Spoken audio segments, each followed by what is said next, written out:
Thank you so much for being here with Harvard Business School's Biggs. My pleasure. So you were the very first Harvard student to major in computer science. In the early 80s, we didn't know, or at least Harvard wasn't sure, whether computer science is a fad or a bona fide academic discipline. And by the time I came around, they figured out this is a real thing. I was the first person to get their paper form signed for computer science major. I hope you've put that in a frame somewhere.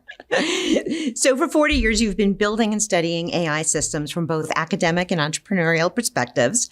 You're the former CEO of the Allen Institute for Artificial Intelligence, founded by the late Paul Allen. And in early 2024, you founded True Media, which we'll discuss. So thank you for being here. It's a pleasure. The animating theme is AI for the common good. Okay, we'll roll with that. You've mentioned that we're in a race for AI supremacy. How high are the stakes? Because of national security and because of economic concerns, the stakes could not be higher. What are the biggest myths about AI? The biggest myth about AI is the one promulgated by Hollywood and the Terminator, that AI is a being, a monster, and that it's out to get you. It's not a being. It's not out to get us. It's a tool. It's a power tool, so be careful. You could get hurt. I think it's much more likely that AI will save us from climate change, from pandemics, from superbugs, and I want us to use it for the best for humanity.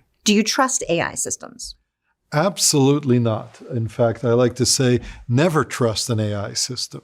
You can use it, but you have to be very careful to verify the output, make sure that what you're getting is real and trustworthy. On a scale of 1 to 10, how powerful is today's AI relative to where it could go? AI today, I would give it a 7.5. A lot of people have an overblown notion of it. It's much better than it was even just 3 years ago. But as far as where it can go, the sky's the limit, but it will take time. Never mistake a clear view for a short distance. Do you believe that AI can genuinely understand context? AI does understand context, and we see examples of that every day when we give nuanced queries to ChatGPT. The thing is, it has what's called a jagged frontier. That means that sometimes it understands things really well, and you're like, this is amazing. And then the very next query, it's acting like some alien from another planet doesn't understand things at all. That's why it's jagged. Great, terrible, great. Can AI replace human creativity? I think that AI will augment human creativity, and it's already doing so. So writers, artists, many of us are using it to become more productive and more creative. Is it possible for AI to be unbiased? No. The short answer is that it's incorporating the data that it accumulated, and that data contains biases. It'll often amplify those. So AI is biased. The good news is if you just give it a different prompt, it can change its bias on a dime. How important is transparency in AI algorithms? Transparency is very important, but it's also very hard. You've got this neural network with billions of parameters. How the heck do you understand what's going on in there? Most of us can't. What are reasonable and sensible guardrails when it comes to AI? I think that we need to identify the most dangerous outcomes, for example, using AI to construct bioweapons, and we need to ensure that queries along those lines are not answered. So it's identify the most worrying outcomes and put in guardrails to prevent those from coming forward. Do we have to build AI systems with an off switch? It is absolutely essential. So I wrote in the New York Times in 2017 that AI systems should have an impregnable off switch. And that's one of the things that will help to keep us safe as the technology becomes more powerful and has increased autonomy. Do you think big tech would like that? I think they would, because it reduces some of the liability concerns, and it's a safety device. It doesn't slow things down. It doesn't create additional expense. It's just a system of the last resort. So the same way that we can take our computer and just unplug it from the wall, we'll make sure that we have an off switch for our AI software. What are some of the most interesting use cases that you're hearing with AI right now? AI is the new electricity, Andrew Ng said. So literally in every domain of discourse, from human sexuality to education to HR and finance to high-frequency trading, people are using AI all over the place. One of my favorite examples is people using it to practice their negotiation skills. They can put the AI as an adversary, they can put the AI to argue better on their behalf, but they're not just using it as a fancy search engine, they're using it for role play. Are you optimistic or pessimistic about AI deepening inequality? I think that actually people are missing a key point here, which is AI can be used for assistive intelligence. If we think about people who are disabled in wheelchairs with difficulty seeing and hearing and so on, AI can be a tremendous boon to them. So I view AI as having a tremendous potential to help some of the most marginalized communities in the world. Now, when it comes to income inequality, of course, we have some challenges. AI is being used to optimize drilling and fracking. Why are you optimistic that AI can help tackle climate change? Climate change is a huge problem with many dimensions, but one really important one is better carbon sequestration, which requires tremendous innovation. Basically, the technologies that we have today will not solve the problem fast enough. We need to invent new technologies and new science, and AI is fantastic in helping our leading scientists do that. What are some interesting use cases that you've heard companies try out, for better or for worse? There are so many. For example, regulatory compliance. There's so much difficult and complex compliance information. And guess what? AI is really good at reading through documents and figuring out how to do compliance. We have legal outcomes where law firms are using AI to generate contracts carefully, but more efficiently, to read and manage contracts. So legal departments are using it. I would say in coding, right? We're starting to be more productive. It's really the case that in every single department of the corporation, from HR to the janitorial staff, there are opportunities to use AI to improve performance. How does regulatory capture by lobbyists affect AI governance? A lot of the regulations that we've seen have been shaped by large tech to their benefit and to the detriment of startups. For that reason, I'm quite skeptical about some of the regulatory efforts that we're seeing. What do you expect might happen under the Trump administration? It's very hard to predict, isn't it? I expect that Elon Musk's companies will fare very well. But in a less cynical sense, I do see some very well-intentioned and talented folks from Silicon Valley and from the tech industry moving into government and trying to have a positive impact. If you were able to enact one policy that you think would help AI at this stage, but not stifle innovation, what would that be? I would say that AI has to be labeled, so that if you pick up your phone and you hear a voice on the other end, you don't know whether that's a person or a machine, so AI should identify itself. When you get an email or a text message on the internet, who knows who's at the other end? Again, AI should self-identify. Well, then we're going to jump into deepfakes and misinformation right now. Can you please tell us about True Media? TrueMedia.org is a nonprofit that I founded with the backing of Garrett Camp, the co-founder of Uber, to fight political deepfakes in 2024, an election year all over the globe. And how did that go? I understand it was used in countries all around the world. We are very pleased that in Indonesia, in India, in Europe, in numerous countries, news organizations and fact checkers used our tool to identify thousands of fake items as fake. It was used to take down Russian disinformation sites. And of course, it was used in our own election in a variety of ways. Do we still have tools like True Media to help news organizations and other entities identify deepfakes? We are open sourcing our models to make them broadly available, as well as our data and resources. So we will have that. I think we could have more because a lot of the resources are behind the paywall under lock and key, and we need things that are available to news organizations that don't necessarily have a deep pockets. Is it obvious for the average person to spot a deepfake? It is very non-obvious, and there's been a bunch of research that shows that people's ability to detect whether something is fake or real is no better than their ability to predict a coin toss. Do you think corporations understand the importance of identifying deepfakes and misinformation? I think they're starting to, but I think it's going to get worse before it gets better. And we have the cases of money being wired out of a corporation due to a fake Zoom call. And I think we're going to have more problems like this before people are fully on board with the need to determine whether a communication, video, audio, or otherwise is fake or real. Can you give us an example of a deepfake that could cause economic consequences? I think we've seen one. There was a photo a few years ago propagated of the Pentagon being bombed that caused the glitch in the market. I think there are many other such things. Our economy and the markets are so quick to react to new information that we have to watch out and determine whether that information is fake or real. Do you see AI as replacing jobs? What we see right now is AI augmenting people by automating tasks.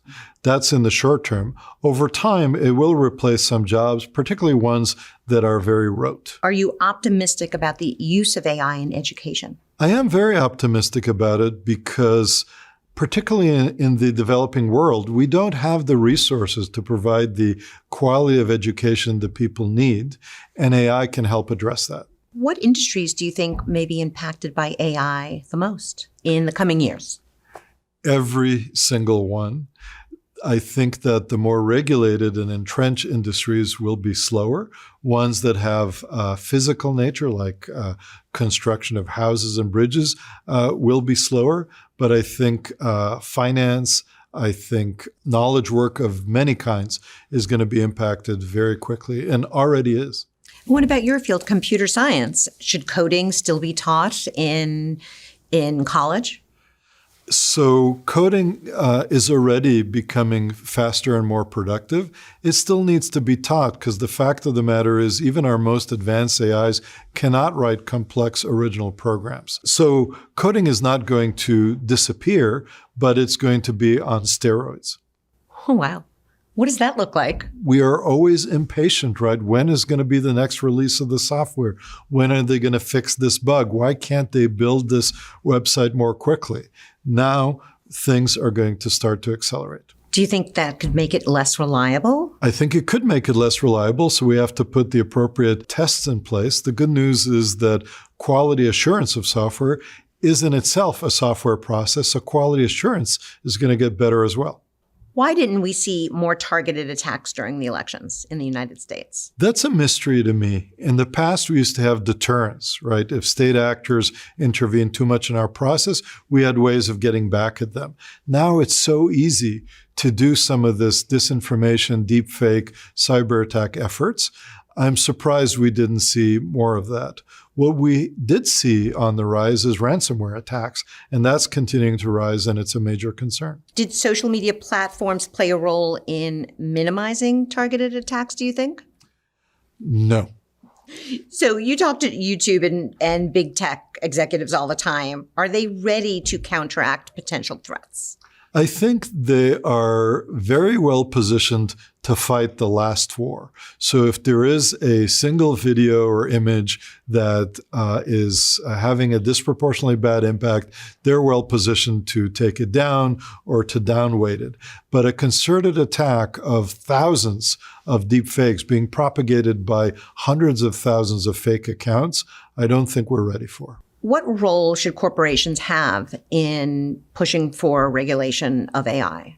I think that corporations benefit from a rational, meaning not too much, not too little, but unified framework. So when you have no regulation, you find a patchwork of local and state and city regulations which are problematic. So I think what we ought to aim for is not more regulation, but better and more unified regulation. What are you seeing so far? Are any companies leading the charge in a responsible way from your lens? I haven't seen a tremendous amount of corporate leadership on AI regulation. Could you talk about some failures you've seen? Well, for example, in the world of deepfakes, corporations banded together to produce the C2PA basically content provenance. And unfortunately, that's highly impractical.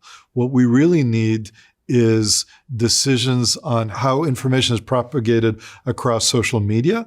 And we have not seen social media networks, be they Meta or X or TikTok, step up to this challenge. As companies look to address the use of AI in their own enterprises, who should be leading the charge? Is it the CIO, the CEO, general counsel? Absolutely the CEO, because the potential here is for lower costs and higher revenue, much faster time to market. So this isn't something you delegate to any of those roles. I think the CEO needs to be leading the charge because there's so much potential here. Do you think the average CEO understands AI enough to do that? I think the average CEO should educate themselves so they do. And how should they do that? Well, they could talk to me. Okay. No, I do think that it's a conversation that we ought to be having both with AI experts, but also with just gaining hands-on literacy with the machines. So if you're an executive and you're not spending quality time with ChatGPT, Claude, or what have you, trying to figure out how to optimize aspects of your business, what it can and can't do, you're missing an opportunity. Are companies prepared to educate their employees on AI? This is very fresh technology, and we're building this airplane as we're flying it. So no, I wouldn't say that they're ready, but the tools and the curricula are emerging. Would you say the corporate world is more confused than you would expect right now, or less confused? I would say that there's more inertia than I would have expected. It's proceeding slowly for a variety of reasons, and some of it is because it's hard. It's not turnkey. So when we say AI is the new electricity, that suggests that it's plug and play. You just stick something into the wall and AI flows out. It is more complicated than that. So when it comes to warfare, what potential consequences could arise from unchecked proliferation of AI-powered weapons? AI-powered weapons are increasingly fast, requiring an increasingly fast response, right? A guided missile is coming in. You don't have time to react. Swarms of drones are coming in. They're coordinating. You have to launch a response. So if the pace of warfare and the pace of weapons gets faster and faster, that leads us to have increased automation, which is very worrying because, as we know, AI is brittle. It can make terrible mistakes. What ethical considerations arise out of the development of autonomous weapon systems? It's incredibly important to distinguish between intelligent systems. They're increasingly sophisticated. They could be increasingly accurate. And autonomous ones. They make a decision to take a human life without a human in the loop. They decide on their own. I'm very much pro-intelligent systems, intelligent weapons even, but I'm very opposed to autonomous weapons because I think a human still has to make that weighty moral decision. Are you comfortable enough with AI to use AI-powered voice login for your retirement accounts? I called my broker and told him to disable it because I don't trust it. I asked it, how do you know that my voice is my password? They said, well, we use AI. And I said, no, I study AI and I don't trust it, so please disable it. And I would recommend that to all of you. Okay. Where does liability lie when AI fails, such as in the case of a self-driving car accident, an inaccurate credit assessment, or perhaps a wrongful criminal sentencing recommendation? There are different cases, and sometimes it's the manufacturer, sometimes it's the creator of the software system. It's a complicated issue, but the overriding principle, which is really important, is that it needs to end up with a person or a corporation. My AI did it is not an excuse. Are you watching legal cases? Are they in play right now? I'm watching cases, for example, the copyright issue, which is a very important one for society, right?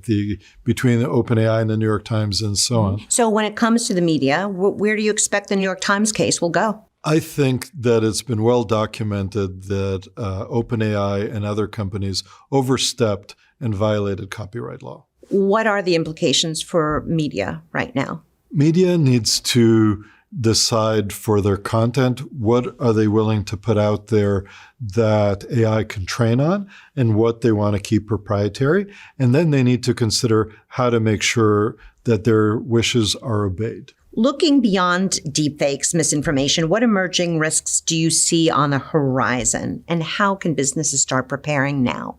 Cybersecurity is a huge risk that comes to mind. So phishing attacks can become more sophisticated. Probing of holes in your network and in your software can become more sophisticated using AI. So I think that we need to ramp up our AI cybersecurity defense to prepare for more AI cybersecurity offense. You've expressed both concern and optimism about AI's future. What gives you hope? What gives me hope is the fact that there are so many things that we as humans do so badly, like driving, which causes 40,000 deaths on our highways each year, like hospital work, where the third leading cause of death is physician error. By augmenting drivers, physicians, nurses with AI systems, we can drive these statistics down and save people's lives. Are you comfortable driving in Waymo cars right now? I am comfortable. What I'm sad about is how slowly the propagation is. I wish that we had them everywhere so that they could save lives and reduce the number of accidents. Will we face extinction with AI? No. That is overblown. That is science fiction, because we're talking about tools, powerful tools, but not beings who are going to take over. So what does it mean to be human in the era of advanced AI? I think it means the same thing it's always meant, but it is in a different technological context. But there's nothing new here, right? We used to work in agriculture. Now we're having a conversation. We used to not have the internet. Now we do. But we're still going to live and love and hate, unfortunately, and go through our lives in a fundamentally human way.